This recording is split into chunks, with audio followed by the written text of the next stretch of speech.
There we go. And we're rolling. We've just started our journey. It's Jeff from Home Built by Jeff. It is. It is. In person. How honoured am I? That's a pretty special day for me.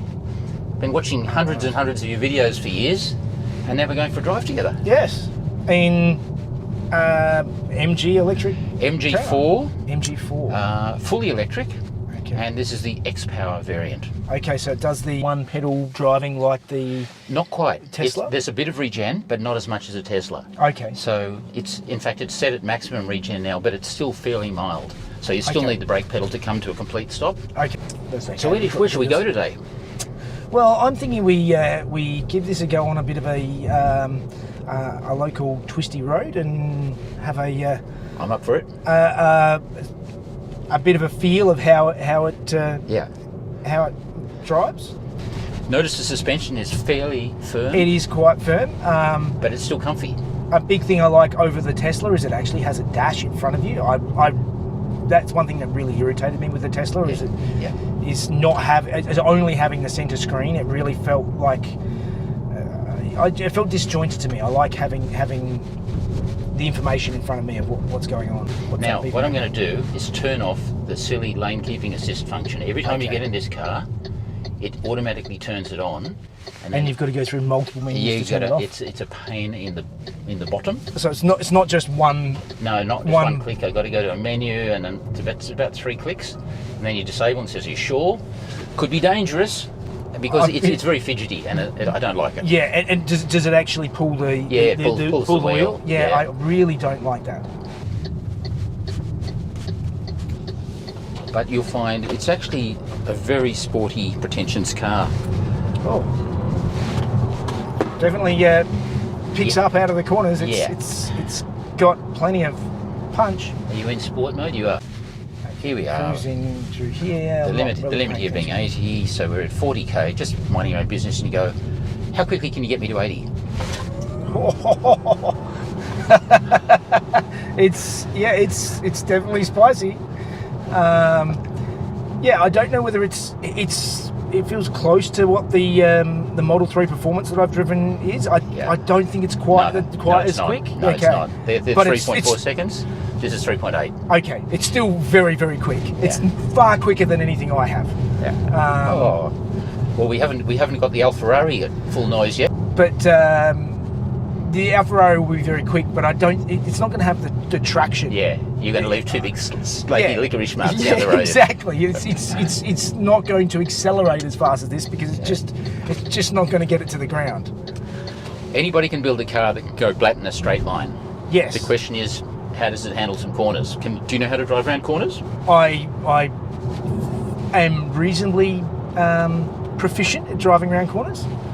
Particularly once I get comfortable. It's going to be interesting in this because it's something completely new. Yeah.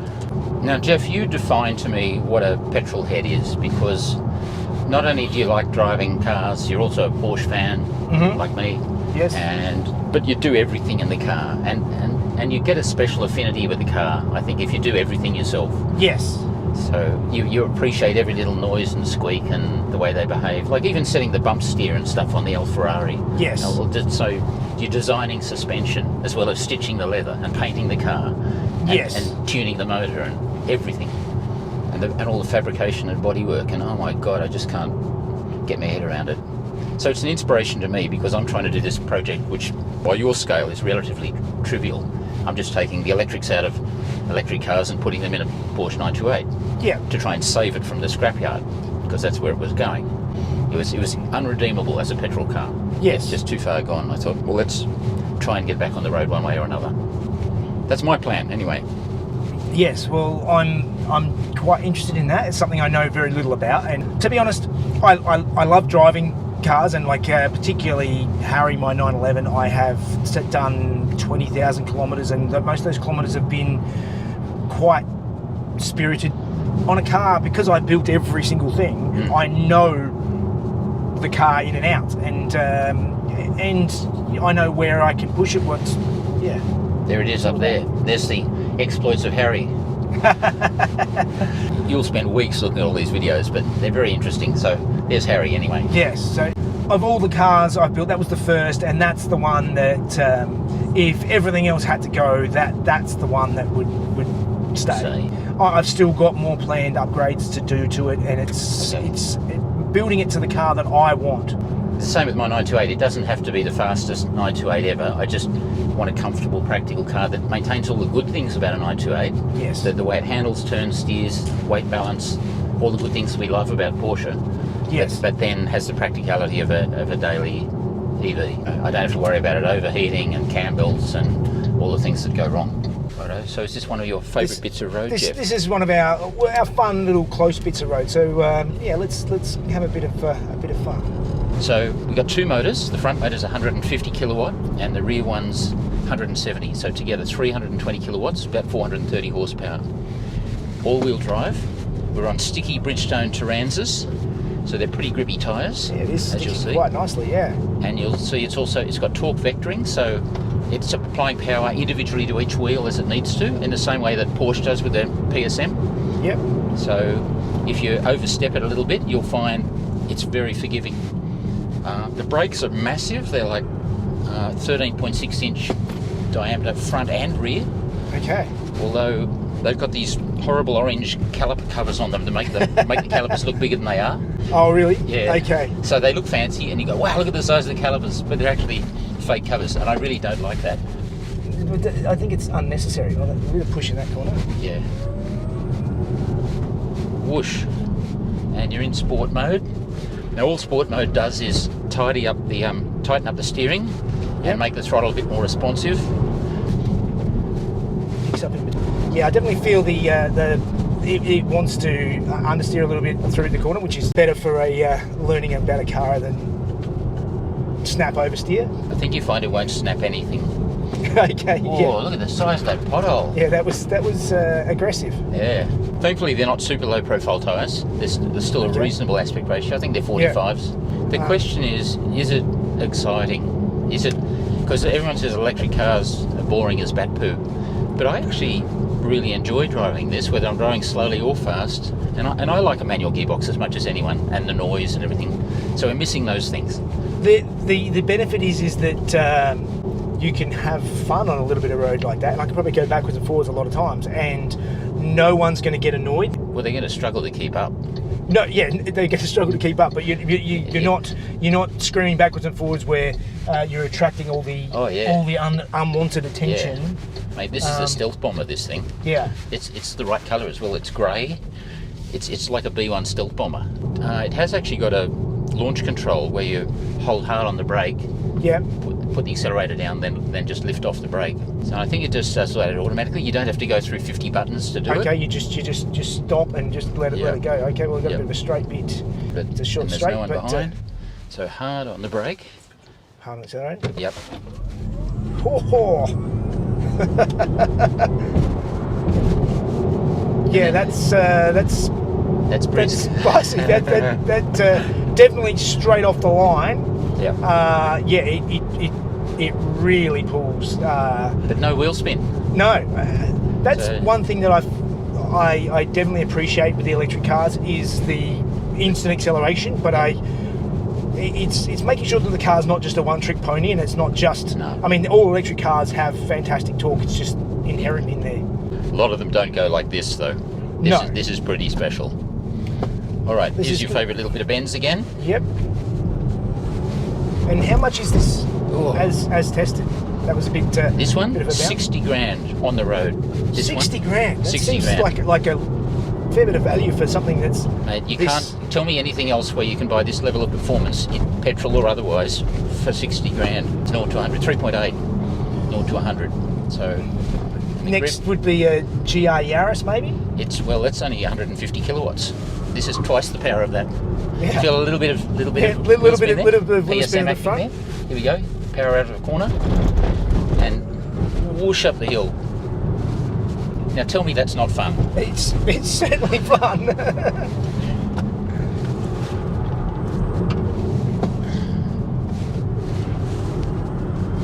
It really pulls out of the corner. You definitely feel the front wheels scrabbling for traction out of the corner.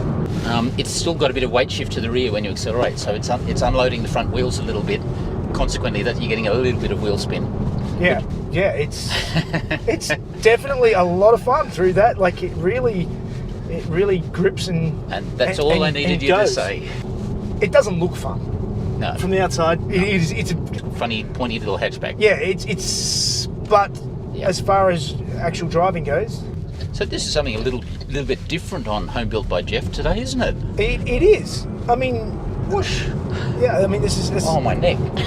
Yeah, it's the acceleration is a lot of fun, and for a I mean, I often describe my Macan as a great boring car. That it's the perfect boring car for if you're on a fun road, you can still have some fun. Yep. And this is taking that to the next level because it's definitely a lot faster than my Macan. And they're a quick car. Yes. Which model Macan is yours? I have a Macan S, early Macan S. That's the 3-litre turbo, and they're a fantastic car. Yeah, it's a great car, and I love it, and its performance is fantastic. It's nowhere near as fast as this. Handling, cornering it actually is really good, really flat. This is still just because it can pull out of the corners so aggressively. And there's no weight, is there? It's just it's push and go. Yeah, exactly. So do you know the cheapest one in this range, the rear-wheel drive one, obviously doesn't go like this. It's 0 to 100, it's about 7.8, and a lot of them are around 7.2, but they're 40 grand on the road. And what's the range of this? This one's 400 k's, thereabouts. Although if you keep driving it like this, it'll be about 180 k's. I can imagine it would chew it quickly driving like this. They're all over about 400 k's, 435 for most of them. Realistically, probably 380 to 400 is the best you'll get. Okay. We're down at 67% at the moment. When you picked it up a little while ago, we had 78, so you've already chewed through about 10% battery. For 3 runs up that little... That's right. Yeah. Damn the expense. I'm paying. I'm buying the electrons today. You said you topped it up on the way here. How much did you put in, and how much did it cost? So I just stopped for about 12 minutes of charge, and that got it back from 70 to 90%, something like that. While you have a coffee and go to the toilet, whatever. Yep. So 12 minutes, and how long did you? So how much was it before you started? 76%. 76 up to 90%. Okay, and what did that cost? $8. $8. Okay. And that's the most expensive way to charge a car like this at public infrastructure. Okay. I was paying premium rates there, about 3 times what you'd pay charging at home. But a full charge is like $40. So it's still an awful lot cheaper than petrol. And there was nobody waiting. There were 6 charge stations there, and a brand new one at Pheasant's Nest, and nobody waiting at all, which is pretty good. Notice how I can talk while I'm being flung around like I'm in a washing machine. I can tell you're a rally navigator because most people would not be... 4 right tightens into 4 right again. Yes. 50 into 4 left. Don't cut. Calling some notes here. Don't cut. Uphill into 7 right on crest. Opens. Yeah, not a 7, it's a 4. Good thing I know the road. I know the road. You don't need me to do the calls. Okay. Oh, how fun is this? It's definitely fun. You're really warming up for this now, aren't you? Oh, look!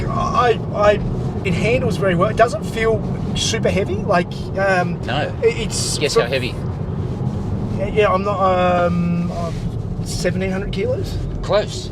1850. 1850.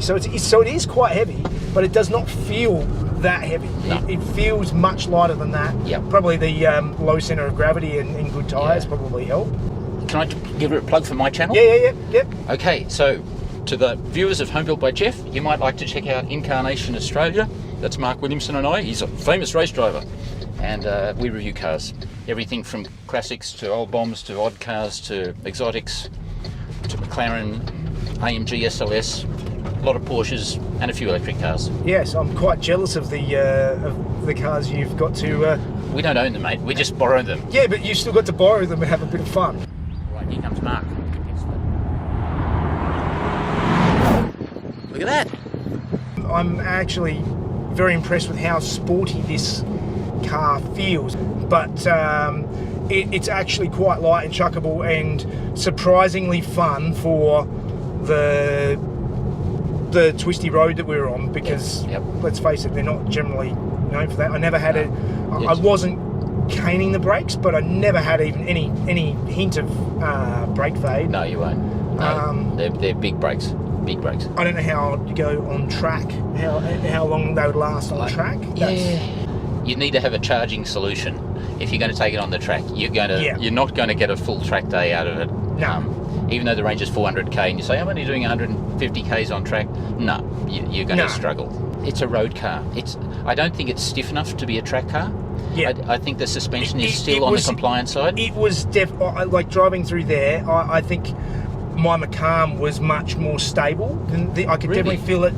I could definitely feel it bouncing around a lot. I mean, like the Macan is surprisingly very stiffly sprung, and with the sport suspension mode, it is quite solid. Yep.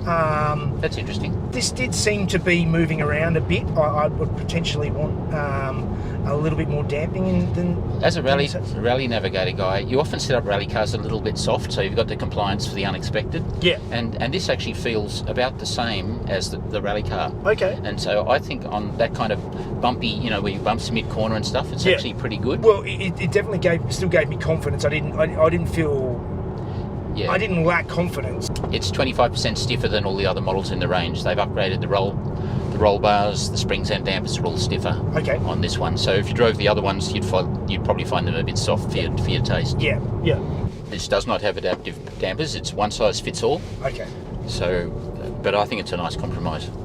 Anyway, so what's it get on a score out of 10? How would you, in terms as a fun performance car? To drive, I think it's the fun level is right up there at a 9, I'd say. Really? All right, maybe I got a little carried away. I think it's probably realistically closer to a 7, but it's still plenty fun. I think it's extremely fun. Maybe a little bit less because it is still heavy, and I do like something a little bit smaller and lighter. But it's pretty good for what it is. I would have been happy with the 7, to be honest, but that's good. Looks wise, I give it a 2. Not a fan. No, it just looks like a nothing hatchback to me. It's not something I would even look twice at. Oh, harsh. I think we should stop and have a better look at it. Maybe I do. I mean, I haven't had a good look. That's fine. But I actually don't mind the i30N. I think looks like a fun sporty hatch. Yeah. Whereas this, I find it's very uninspiring. Nondescript. Did you have fun? I did. I thoroughly enjoyed it. It's a very fun little car to chuck around. I'm happily surprised. Mission accomplished. That's all I wanted to do is allow you to have some fun in an EV. Have we established that EVs are not necessarily boring shopping trolleys or golf carts? They definitely don't have to be, no. One of my projects in the future, maybe an electric conversion, would be something that could be useful. Don't push it, mate. Don't push it. I'll leave that to you. I've got enough on my plate for the time being. You stick with petrol. I look forward to bringing my electric Porsche 928 down to you, and you can see how you like that. That would be great. I can guarantee you it won't go as well as this thing, though. I would be surprised if it did. Electric conversion going this well would be tough. For a home-built job, yeah. Yeah. Huge respect for everything you do and all the work, and it's been a real pleasure. Yep. Thank you very much. Thanks, Stuart. Thanks for bringing the car up and letting me have a go. Thanks, MG. See you next time. See you. Don't forget, subscribe. To him. Yeah. And to me. Yeah. Notice how I can talk while I'm being flung around like I'm in a washing machine? I can tell you're a rally navigator because most people would not be... 4 right tightens into 4 right again. Yes. 50 into 4 left. Don't cut. Call it some notes here. Don't cut. Uphill into 7 right on crest. Opens. Yeah, not a 7, it's a 4.